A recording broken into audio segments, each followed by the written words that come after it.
Banzai are here on the outskirts of Melbourne, and we're joined by up-and-coming star of the Halfpipe, Scotty James. Scotty, thanks so much for talking to Banzai this morning. Can you tell us how you got into the Halfpipe?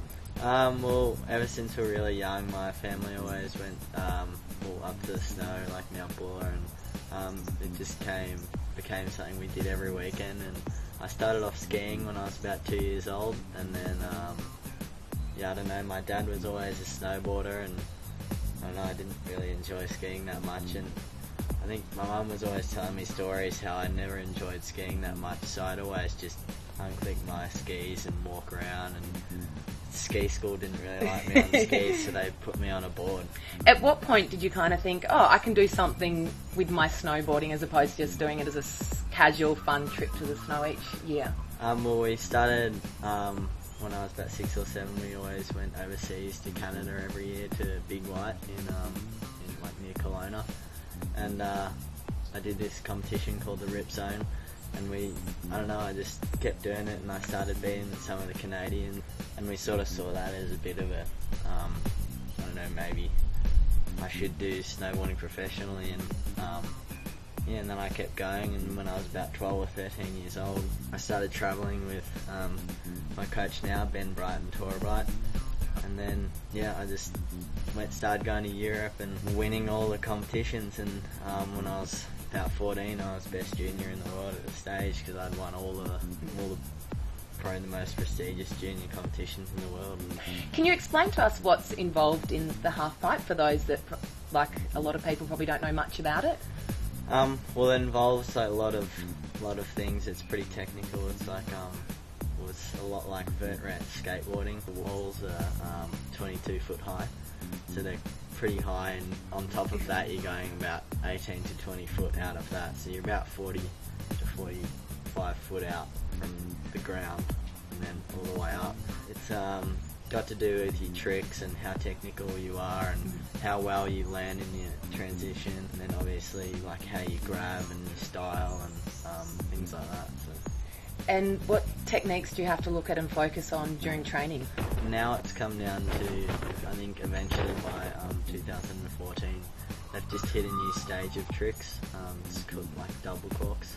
Everyone's doing them, and I think for 2014, I don't think the technicality will change too much. It'll be who can do it the cleanest and who can land in the top of the transition the best. And last year you made the Australian Winter Olympic team, and you're the youngest male athlete ever to compete at the Winter Olympics for Australia, just 15 years. Tell us about that experience and what it felt when you got that call up. Well, I was actually I was actually in a bit of a downtime at the time, because I knew I'd been working for so long and I hadn't made it, and then I was back in Australia just enjoying a bit of summer motorbike riding and things like that, and then I got a call up, and they told me that one of my friends, Nate, had hurt himself, and it was pretty unfortunate, because I knew he would have done quite well at the Olympics, but then again I was pretty excited as well to get a shot at going, and I pretty much it was a bit of a whirlwind experience, I guess. Yeah, I was in Shepparton at the time, and my mum called me and she says, you can fly out tomorrow and go to Canada, go to Quebec, and I was like, oh, yeah, okay. So I wasn't excited, or I wasn't anything like that. I was actually shell-shocked more than anything? Yeah, I was more like, I don't want to go on a 14-hour plane trip, more like something like that, but I don't know, I didn't have much time, and I'd already had about 2 weeks off snow, so I hadn't prepared for the competition. So I pretty much got on a plane with my older brother Tim. We flew over, got there at about 1 in the morning to the place, and then I was competing that day. What does it mean representing your country? It's pretty awesome. It's really special, because I always watched when I was younger. I remember last Olympics, I was actually in Vancouver when they announced that the 2010 Olympics were going to be there, and at the time I think I would have been about 7 years old, and I would have thought, oh, that's pretty cool, we should come and watch. And then the years went by and I got better and better, and then they gave me the opportunity to try and qualify, and then I just couldn't believe that I was there. That's pretty special. Now, are your sights set on Russia 2014? Yeah, well, I've got a lot of building up to do before then.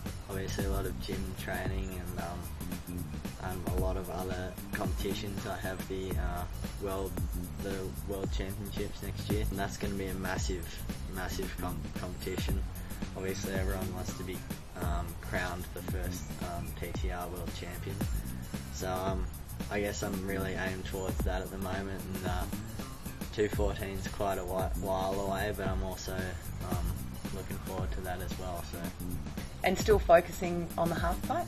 Yep, well I've heard, I'm not totally sure yet, but I've heard that slopestyle might be in as well, so I'll probably go for both of those if it's in there. But yeah, definitely halfpipe. I mean, I want to get a gold medal, and that's been my dream for a while, and so far all of my dreams have come true. So, well, definitely we wish you all the best in achieving that dream of getting an Olympic gold medal. So good luck, and thanks so much for talking to Banzai, Scotty. Much appreciated. Thanks a lot.